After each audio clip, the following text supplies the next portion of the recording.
David Abbassi, dans son activité culturelle et radio-télévisée depuis plus de 30 ans, a écrit plusieurs centaines d'articles et plusieurs dizaines de livres en perse, français, arabe et également en anglais.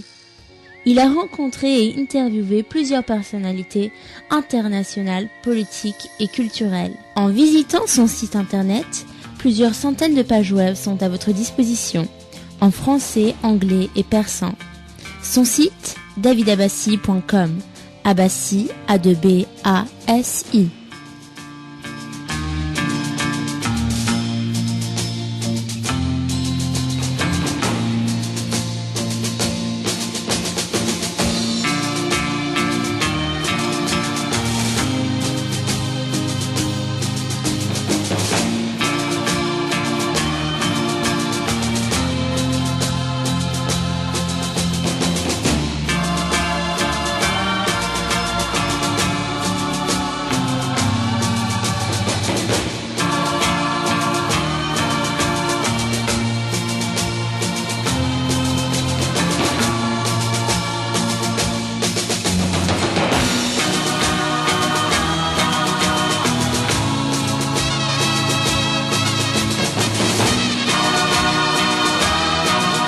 Alors mes chers amis, ce soir on va recevoir Alan Soral. Alan Soral, vous le connaissez bien.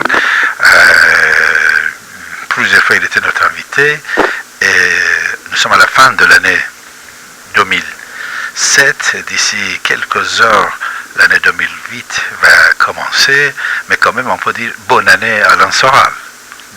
Bonsoir Alan. Bonsoir. Comment bonne ça va? Bonne fête et meilleurs vœux. Bah, ça va. Bonne fête et meilleurs vœux pour vous aussi. Alors, l'année 2007, selon Alan Soral, comment ça se termine, Alan? Comment ça se termine? Bah, par une apothéose sarkozyste, visiblement. Oui. Tu es toujours contre Sarkozy, c'est-à-dire? Non, je veux dire, les sondages, les gens ont l'air contents de la gouvernance Sarkozy, quoi. C'est bien, alors? Bah, c'est assez inquiétant, c'est même presque, c'est assez drôle même, je trouve ça assez drôle avec Carla Bruni, Kadhafi, tout mélangé comme ça, c'est Kouchner, c'est assez étrange, on dirait qu'on a une période d'accélération de l'histoire là, on a l'impression que Chirac c'était presque de Gaulle quoi, à côté quoi. Au niveau de la retenue et du sens de, comment dirais-je, du sens de l'appareil, oui, de la fonction. Mais de toute façon, tu ne penses pas que politique de Sarkozy est tout à fait différente avec celle de Chirac quand même. Ah bah c'est clair que là on est retourné sous le giron de la puissance atlantiste quoi. C'était l'enjeu d'ailleurs. Moi c'est d'où mes positions pendant les élections. La France là vient de tirer un trait sur une épopée, comment dirais-je, de semi-indépendance gaulienne et néo-gaulienne qui durait depuis 1958, quoi. Alors, c'est-à-dire des liens avec qui, alors, à ton avis? Bah, comment dirais-je, on va dire la puissance dominante, les États-Unis, quoi. Toi aussi, tu penses ça? Bah, évidemment, oui, on voit bien que sur le Quai d'Orsay est passé sous contrôle de Washington, on voit qu'on s'est remis... On a rompu avec une politique un peu indépendante et équilibrée sur toutes les questions du Moyen-Orient, de la Méditerranée. Là, on est repassé dans le giron, on va dire, anglo-saxon, quoi. Déjà, moi, je suis pas d'accord avec toi. On va voir ça ensemble. Mais déjà, tu vois pas certains projets intéressants de côté de Sarkozy? Tu vas refuser, tu vas condamner tout? Non, je condamne pas tout. Qu'est-ce que tu soutiens dans ses programmes, dans tout ce qu'il a commencé depuis qu'il est président? Qu'est-ce qu'il a fait que ça t'a plu? Par exemple, arriver de gaz d'Afrique, au moins, ça va plaire à Alan Soral. Ah oui, non, mais moi, Kadhafi, ça m'a pas gêné du tout. Hein. Voilà. Alors, parce que quand tu es l'incohérence, c'est l'incohérence globale qui me gêne. C'est de mettre Kadhafi plus Liliane Bettencourt, plus... Jean-Marie Bigard chez Benoît XVI, plus cette espèce de barnum, quoi. Il y a un côté mélange d'affairisme, de gestion people, pour cacher en fait, un retour dans le giron du mondialisme libéral, c'est-à-dire le mini-traité qui est en fait s'asseoir sur le non à la Constitution et nous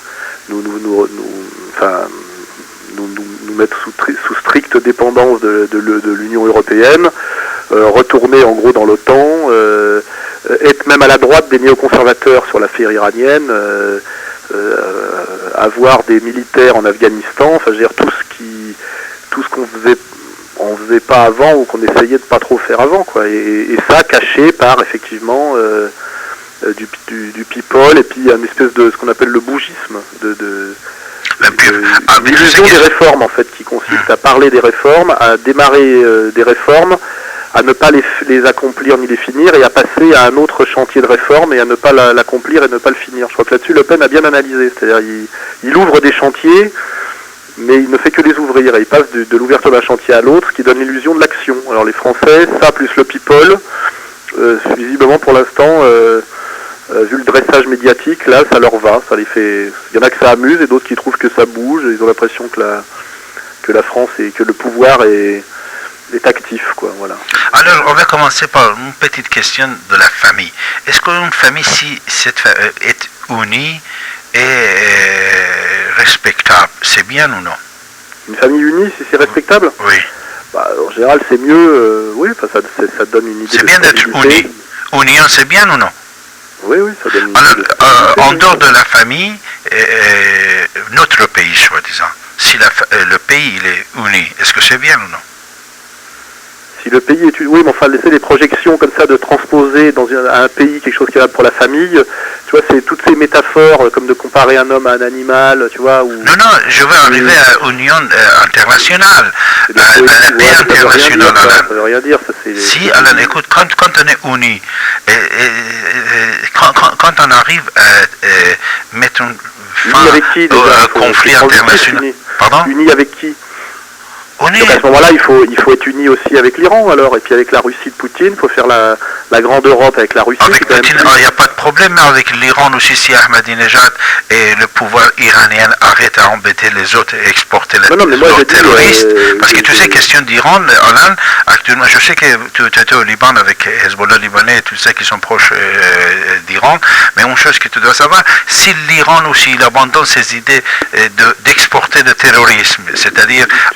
dire tout ça. Moi, tu sais, j'essaie d'être dans le sérieux, tu vois. Moi, je sais qu'il y a des rapports de force, des forces en présence, des zones de conflit, mais le terrorisme, tu vois, je sais pas ce que ça veut dire. Je sais, peut-être toi, tu dis la résistance, mais moi, je vais te dire... Il y a des gens qui disent résistance, d'autres terrorisme. Oui, c'est pour ces... Alors, tu permets que je sois un peu plus précis, s'il te plaît? Si tu veux, moi je voulais pas arriver à ce point-là, mais puisqu'on est arrivé... Non, mais moi tu me disais, la famille doit être réconciliée, l'amour, etc. Je dis, bah oui, voilà, les pays, le monde entier. Le monde entier, bah voilà pourquoi uniquement réconcilier les gens sur les principes de domination d'un seul monde qui s'appelle le monde, on va dire, américano-protestant sioniste. Est-ce que tu permets qu'on finisse l'Iran après la Houma, tu vois? Tu permets qu'on finisse l'Iran après on va aller ailleurs. Concernant l'Iran, par exemple, quand l'Iran il envoie des terroristes ici en France, comme Anis Naqash, pour tuer les citoyens français, alors ça c'est un acte de terroriste ou non? Ce n'est pas de résistance. Nous sommes en France, dans un pays libre. Quel rapport avec ce qui se passe en ce moment? Tu sais très bien que tout ça a été lié au dossier de l'atome iranien que nous avions pris. Non, je parle de Chapour Bakhtiar. Je parle de Chapour Bakhtiar, je parle des engagements que le gouvernement français avait pris. Et l'argent qu'avait donné le gouvernement iranien à l'époque. Non, je parle de Chapour Bakhtiar, l'ancien Premier ministre. Je parle de Reza Mazlouman, qui était un écrivain comme toi. Quand il a assassiné en 1996 Hezbollah libanais sous le compte d'Iran, il l'a assassiné à Créteil, à Paris. Il était un écrivain, il ne faisait aucun acte militaire contre l'Iran. Et il était un écrivain modeste. Quel rapport avec ce dont on parle? C'est l'Iran. Non, parce qu'on a parlé d'exportation de terrorisme. Je ne veux pas tomber dans la stupidité. Je veux dire, moi, ce que je vois aujourd'hui, c'est qu'il y a une hyperpuissance qui a un projet, et qui est un projet quand même de domination, qui s'appelle les États-Unis d'Amérique, sous gouvernance... Est-ce que la France est dominée par l'Amérique? Non, mais laisse-moi finir. Sous gouvernance comment dirais-je, néoconservatrices. Les théories des néoconservateurs, on les connaît, elles ont été décrites dans des livres qui sont publiés déjà depuis 15 ans.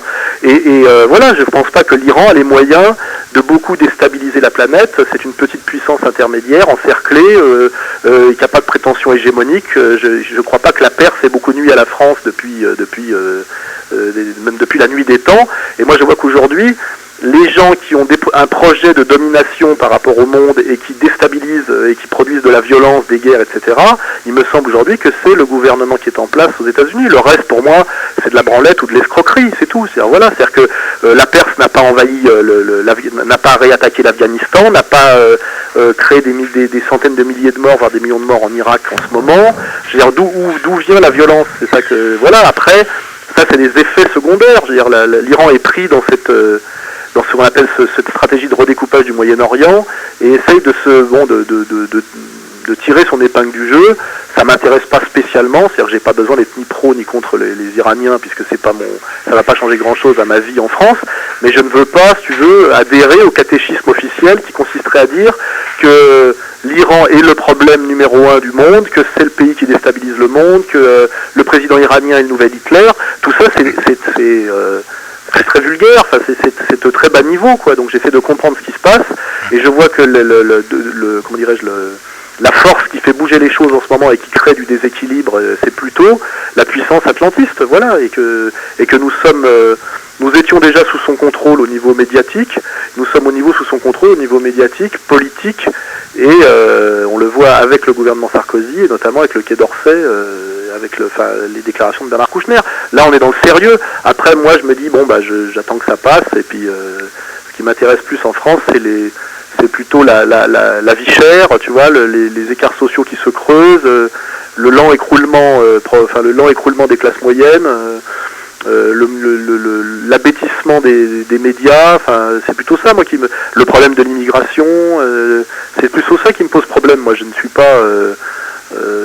pas hystériquement passionné par l'affaire d'Iran, mais je ne veux pas cautionner une lecture, comment dirais-je, bébête, quoi. Voilà. Tu peux parler là maintenant, Alain? Oui, c'est bon. Alors, Alain, déjà, moi, c'est mon avis, et avis de la majorité du peuple perse, et la République islamique d'Iran, ce n'est pas la Perse. La République islamique d'Iran, c'est un pouvoir religieux musulman qui est tellement loin de pensée perse, déjà. Mais on va laisser tomber Ahmadinejad, on va venir de l'autre côté, parce que ça, on ne peut jamais arriver sur certains points communs. De toute façon, si tu dis ça, il fallait peut-être pas à l'époque que la puissance américaine, si tu veux, déstabilise le Shah d'Iran, et qu'avec la complicité de la France, puisque je signale que l'ayatollah Khomeini, on l'a hébergé nous-mêmes à Neuf-le-Château pendant des années, je suis d'accord avec toi. Et que si les Américains n'avaient pas voulu que la révolution islamique s'effectue, elle ne se serait pas effectuée. Donc voilà, je veux dire, on arrive toujours à des gens qui ont les moyens de déstabiliser des pays, qui traitent les peuples et les nations comme des pièces sur un échiquier, qui font bouger à leur guise en fonction de projets, de visées qui sont souvent d'ailleurs étranges et parfois même des objectifs qui sont ratés. Mais moi, ce que je remarque, c'est que si on n'avait pas envie de cette République islamique, elle n'est pas, comment dirais-je, cette révolution ne s'est pas faite toute seule. Non, les Américains, ils veulent de cette République islamique d'Iran. Mais ils ont aidé à se mettre en place. Mais actuellement, vas-y, fais une recherche sur Halliburton, la compagnie pétrolière américaine. Halliburton était installé en Iran depuis Shah d'Iran. Il est déjà installé tout de suite ici et maintenant. Il travaille en Iran. Et autre chose, Alain, tu sais, l'islam politique était utilisé par l'Union soviétique concernant certains pays. Pas par l'Union soviétique, excusez-moi. En Afghanistan, c'est pas les Russes qui ont utilisé l'islam politique. Je parle du XXe siècle. Je parle du XXe siècle, je parle de la guerre d'Afghanistan. C'est quand même les Américains qui ont misé sur l'islam politique pour lutter contre des régimes laïcs sous dépendance soviétique. C'est ça que je voulais dire. Je voulais dire pendant un certain temps, c'était les soviétiques qui utilisaient l'islam politique comme un islam socialiste. Maintenant, c'est les Américains qui utilisent l'islam politique comme un islam de résistance, de combat. Et tous les mouvements intégristes musulmans, c'est soutenu par les Américains. Ça, on est d'accord. Ça, on est d'accord. Mais ça, on est d'accord. George Bush est soutenu dans un jeu pervers de désigner un ennemi qu'on aide à se mettre en place pour créer du chaos et justifier les interventions, parce que c'est Voilà. complexe. Bon, C'est sûr, ça, c'est que- intelligent. Cette analyse, c'est intelligent. Mais de l'autre côté, il faut savoir que, c'est-à-dire, George Bush, en même temps qu'il est en train de crier sous la tête des ayatollahs iraniens, il soutient l'existence ce n'est pas seulement de la République islamique d'Iran, de toutes les républiques islamiques dans le quartier, parce que les Américains, ils savent, avec l'islam, ils peuvent mieux avancer. Mais l'important, c'est ça que nous, on doit le comprendre, et certains individus, s'ils sont contre l'Israël, il ne faut pas qu'ils tombent dans le piège des Américains, puisque les Américains, en même temps, comme tu sais, comme tous les autres, ils savent, il y a aussi antisémitisme chez les Américains que chez Hitler de l'époque. Vas-y lire le bouquin que Danny Baz il a fait. Pour le part des nazis, ils sont allés aux États-Unis à l'époque, mais ils étaient engagés par les Américains. De toute façon, c'est comme l'histoire de Sarkozy. Écoute, à ton avis, est-ce que c'est Sarkozy qui prend des ordres des États-Unis ou c'est Sarkozy qui empêche l'avancée de l'Amérique, par exemple en Europe? C'est une question là.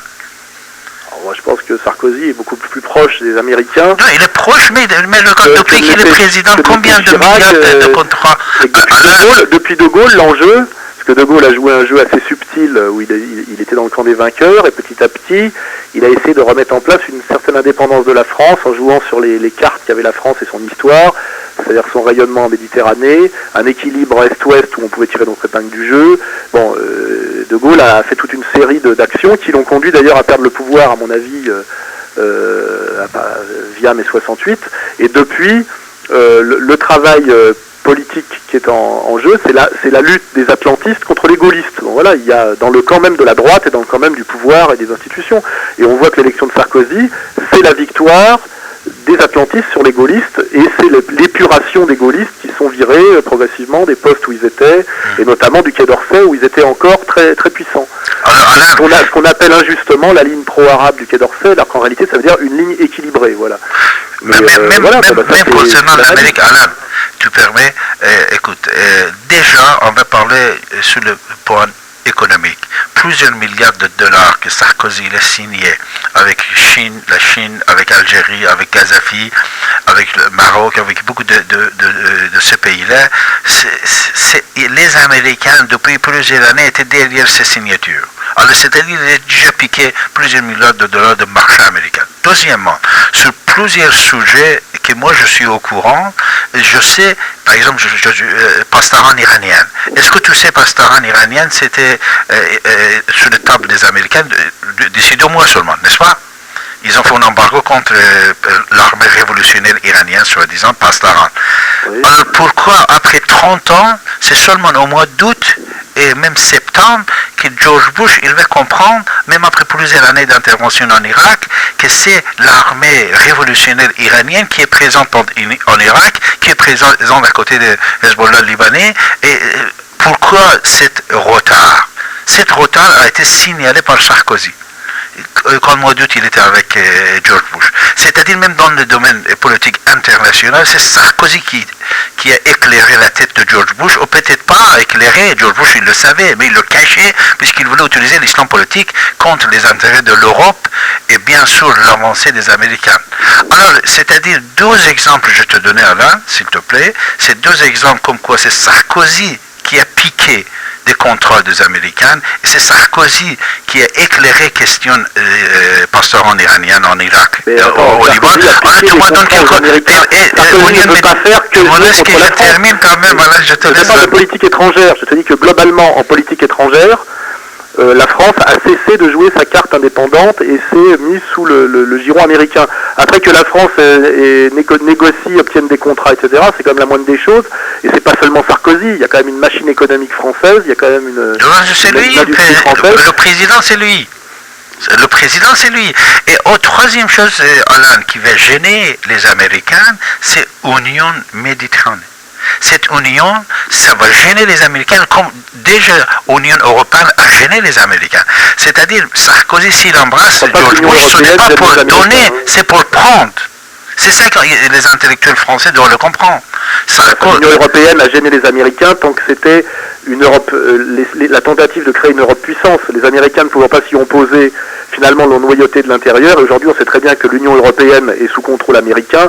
La preuve, c'est que les anciens hauts dignitaires de l'UE se retrouvent placés comme comment il s'appelle, monsieur, l'ex-bras droit de Delors. On voit bien que ces types-là sont recyclés directement dans des hautes instances américaines après. Il n'y a pas de différence pour moi entre l'UE et les États-Unis, parce que c'est la même logique du FMI, la même logique de l'Organisation mondiale du commerce. On voit bien que Strauss-Kahn a pris la direction du FMI, appuyé par Sarkozy, et il est évident que si les Américains n'avaient pas voulu, ça ne se serait pas fait. Donc tout ça marche de concert. Je pense que c'est la même vision du monde.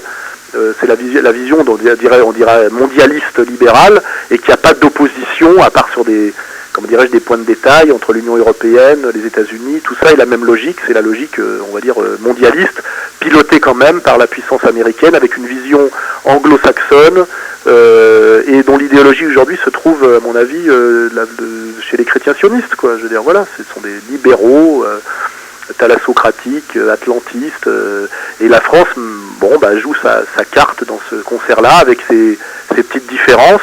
Et effectivement, Sarkozy, s'il peut vendre quelques rafales à Kadhafi, vu qu'on ne sait pas qui pourrait les acheter, il y a que l'armée française qui les achète, tant mieux, tu vois, je dis pas... Mais la politique, c'est complexe, il n'y a pas de soumission à 100%, simplement il y a des directions qui sont prises. C'est-à-dire, ce qui est sûr, c'est que Sarkozy est quand même plus en politique étrangère, je dis, après en économie, ça dépend pas de lui d'ailleurs, mais en politique étrangère, il est beaucoup plus aligné sur la politique atlantiste que l'était Védrine, ou que l'était même le pouvoir mitterrandien était beaucoup plus néo-gaulliste sur ce plan-là que Sarkozy, qui est normalement le successeur de Gaulle,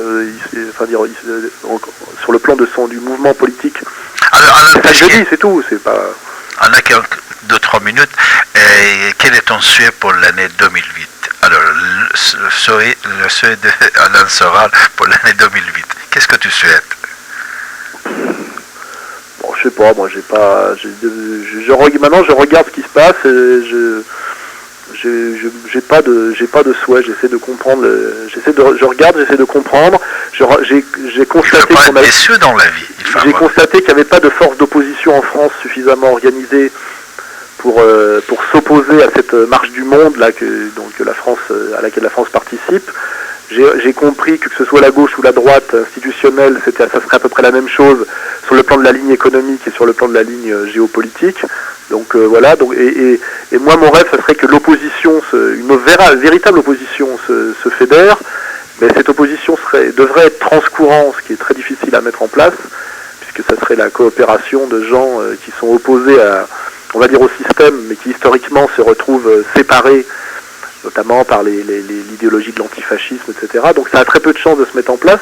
Donc moi je regarde, et ce qui m'intéresse c'est de voir l'usure, si l'usure de la gouvernance Sarkozy va s'opérer ou pas, et à quelle vitesse. Pour l'instant, c'est assez étonnant de voir que les Français ont l'air contents, quoi. Voilà, il n'y a pas le côté people, le côté incroyablement vulgaire, incroyablement showbiz, le côté presque délirant, les amuse. Et moi aussi, à une limite, je me dis, bah oui, finalement, c'est assez drôle, quoi, dans une période un peu de n'importe quoi, c'est drôle, quoi, voilà. Et c'est drôle, enfin, économiquement, c'est peut-être pas très drôle pour les catégories sociales défavorisées, parce que je pense que on est dans une période de grande précarité, où des catégories entières de la population, les populations d'origine populaire, ont de plus en plus de mal à joindre les deux bouts, mais il y a une espèce de spectacle délirant, qui est intéressant, et moi je te dis, j'ai pas d'espoir, entre guillemets. Je regarde la France tomber. Il faut avoir d'espoir. Non, mais mon espoir, ce serait que la France se redresse, mais on en est tellement loin, tu vois. Donc moi, mon espoir, c'est que les contradictions... Parce que même les gens qui ont dit si Sarkozy quand on va quitter la France, ils sont toujours là, hein. Alors toi, tu n'as pas dit ça quand même, mais il faut avoir de l'espoir, toi. Moi, j'ai fait en sorte, si tu veux, de résister à la prise du pouvoir de Sarkozy avec une stratégie qui était la mienne. Et puis maintenant qu'il a pris le pouvoir, je te dis, j'espère que les contradictions... Mais je me rappelle que tu voyais que lui, c'est lui qui était président. Oui, je pense. On en parle ensemble. J'ai compris qu'il allait gagner, quoi. Voilà. Après le premier tour, en tout cas, quand j'ai vu effectivement à quel point sa puissance... Son talent et sa puissance lui avait permis, si tu veux, de masquer ou de résoudre par la séduction toutes des contradictions évidentes, tu vois.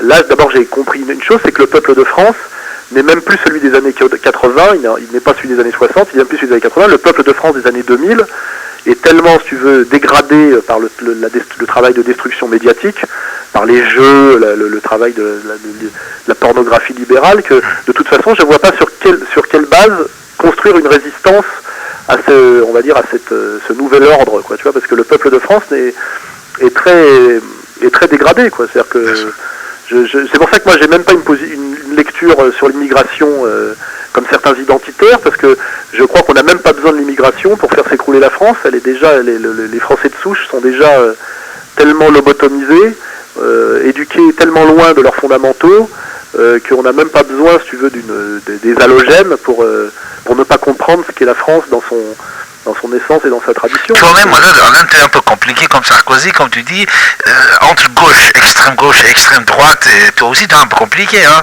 C'est-à-dire l'opénisme d'un côté et de l'autre côté islamiste, et d'un côté contre l'immigration, de l'autre côté contre la mondialisation et tout ça, toi. Et toi-même aussi t'es un peu compliqué, non? Je vais compliquer. Le nouvel ordre mondial a des fondamentaux qui sont l'extension de la logique libérale aux capitaux, aux marchandises et aux individus. Donc on voit bien que c'est suppression des frontières, etc. Et ça a réconcilié à la fois les trotskistes, c'est-à-dire les internationalistes trotskistes et les mondialistes du capital. Et aujourd'hui, on est dans un monde de co-gouvernance, et c'est l'histoire des néoconservateurs, où ce sont d'anciens trotskistes qui ont rallié l'hypercapitalisme. Et tout ça appuyé sur une idéologie libertaire. On est dans extrême gauche à droite, c'est un peu compliqué. Mais non, c'est la réalité dialectique. C'est la réalité dialectique de l'évolution. Aujourd'hui, Kouchner est avec Sarkozy. C'est-à-dire que les anciens héros de mai 68 qui ont mis en place la médecine humanitaire exigent qu'on se dépêche de bombarder les populations civiles d'Iran. Ce n'est pas moi qui l'ai inventé, c'est la réalité. C'est-à-dire qu'aujourd'hui, on a l'extrême droite du capital qui marche main dans la main avec l'ex-extrême gauche des idées sur une idée de dominance mondialiste qui finalement a besoin des droits de l'homme pour justifier, on va dire, une espèce de logique d'esclavage planétaire. Et ça, c'est la réalité, c'est l'idéologie néoconservatrice. Elle est vraie en France, elle est vraie aux États-Unis, puisque les théoriciens du néoconservatisme américain viennent du trotskisme des années 60-70 aux États-Unis, comme en France. Donc là, aujourd'hui, on voit très bien que les anciens héros de mai 68 en France, aujourd'hui, sont sarkozystes. Donc il faut comprendre ce qui s'est passé. Et moi, face à un régime qui est, on va dire, libéral-libertaire, essayant d'être dans l'opposition, je suis à la fois anti-libéral et anti-libertaire. Donc j'essaie de faire en sorte que ce regroupe... Combien de pourcents tu avais des points 20%, 25%, on peut dire? De quoi? Avec Jean-Marie Le Pen. Non, mais je sais pas. Ça arrivait... moi, j'essaie de voir quelles sont les forces qui résistent au pouvoir. Ça, 50% au moins. Je comprends pas de quoi tu me parles. Là. Avec les idées et les principes de Jean-Marie Le Pen. Oui. Alain Soral est proche de combien de pourcents? Parce que certaines de tes idées ne collent pas avec celles de Jean-Marie Le Pen. Oui, mais au Front National, il y a à boire et à manger, puisque ce sont à la fois... il y a les électeurs du Front National qui ne sont pas l'appareil du Front National et qui ne sont pas Jean-Marie Le Pen. En fait, le Front National est une espèce de mouvance qui regroupe à la fois les déçus de la gauche et les déçus de la droite. Mais les déçus de quelle gauche et pourquoi, et les déçus de quelle droite et pourquoi. Et moi, il y en a une gauche un peu différente. Est-ce qu'on peut trouver un Soral dedans? Moi, je suis pour que marche main dans la main, on va dire les déçus de la gauche, parce qu'ils trouvent que la gauche est devenue une gauche bobo, et eux, ils voulaient une gauche sociale, et les déçus de la droite, parce que la droite des valeurs est horrifiée par le fait que la droite d'argent, aujourd'hui, fonctionne sur la destruction totale des valeurs morales. Donc moi, je suis pour que marche main dans la main la droite des valeurs et la gauche sociale, puisque le système, en fait, c'est la coopération de la droite d'argent et de la gauche des valeurs, c'est-à-dire de la gauche bobo et de la droite d'argent. C'est-à-dire qu'aujourd'hui, il faut comprendre que la droite d'argent a besoin des valeurs de la gauche bobo pour s'étendre. Et face à ça, il faut essayer de faire l'union sacrée de la gauche sociale et de la droite des valeurs. Mais ça, c'est un chantier, si tu veux, pédagogique, idéologique et politique qui est complexe parce que ça fait bouger les lignes. Alors pour faire comprendre ça aux gens, c'est très compliqué. Donc moi, je fais un travail presque, je dirais, d'avant-garde, de recherche. J'essaie d'expliquer pourquoi je suis là où je suis, mais je ne pense pas que je vais prendre le pouvoir demain ou que les gens vont comprendre immédiatement. Je dis simplement, voilà, l'avenir de l'opposition au système, c'est la réconciliation de la droite des valeurs et de la gauche sociale face à un système qui est libéral-libertaire et qui est la droite d'argent,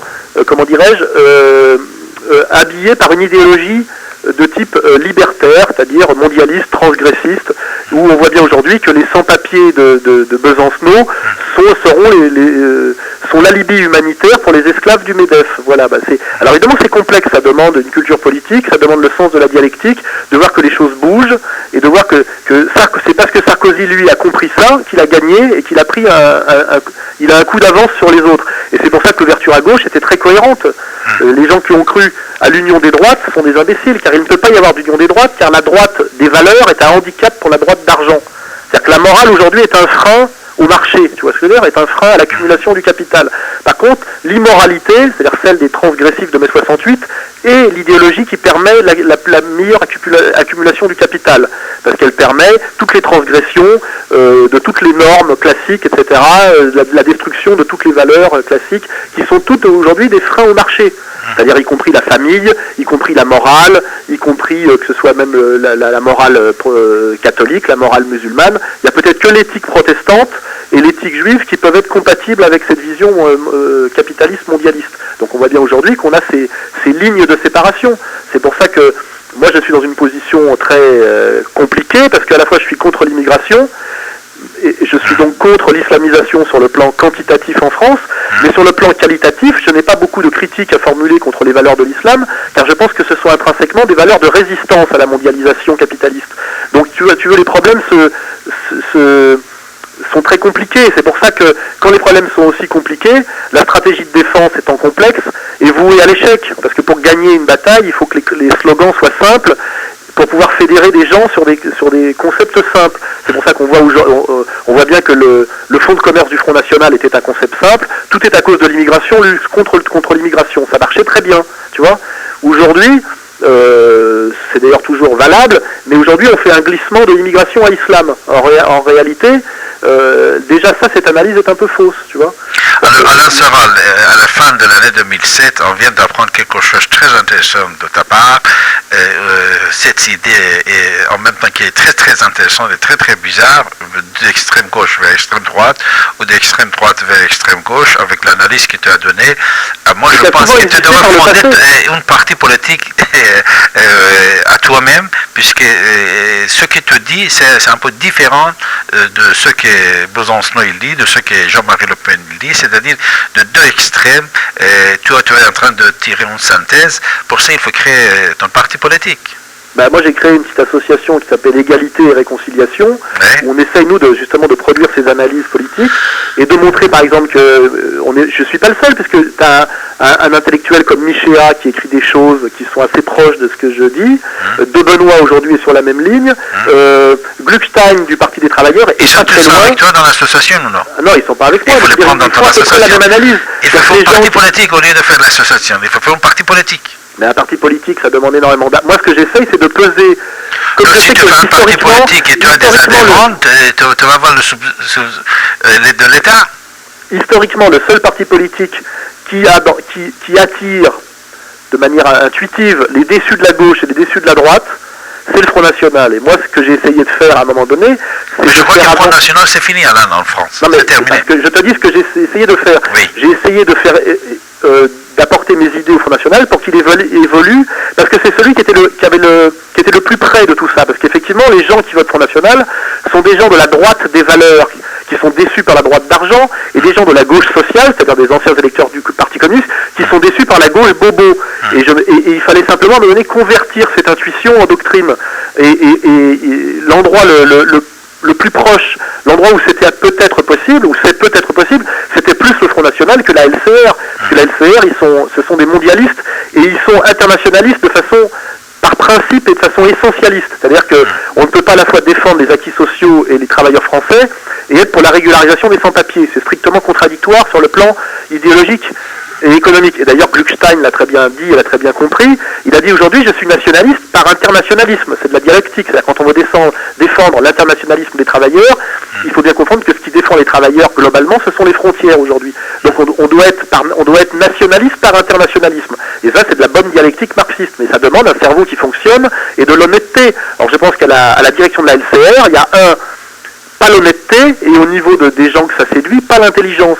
Donc aujourd'hui, effectivement, ce que j'essaie de faire comprendre, c'est qu'un Besancenot, le MEDEF en a besoin, et c'est pour ça d'ailleurs qu'il est très bien vu par les médias, parce que l'alibi humanitaire des sans-papiers et de la régularisation des clandestins est exactement l'alibi qu'il faut à la libre circulation des travailleurs, selon la volonté du marché libre, et que donc, si tu veux, le MEDEF, qui a besoin de libre circulation des travailleurs, a besoin de l'alibi humanitaire de Besancenot pour valider cette loi d'esclavage. Et donc aujourd'hui, on voit bien qu'il y a une collaboration non sue ou cachée de l'idéologie LCR, enfin trotskiste LCR, et de l'idéologie libérale mondialiste. Et c'est ça qu'on appelle le libéralisme libertaire, et c'est ça qui explique l'ouverture à gauche de Sarkozy. C'est-à-dire que quand Sarkozy a pris le pouvoir, il n'est pas allé chercher des gens à sa droite ou à l'extrême droite. Ça serait un handicap pour lui.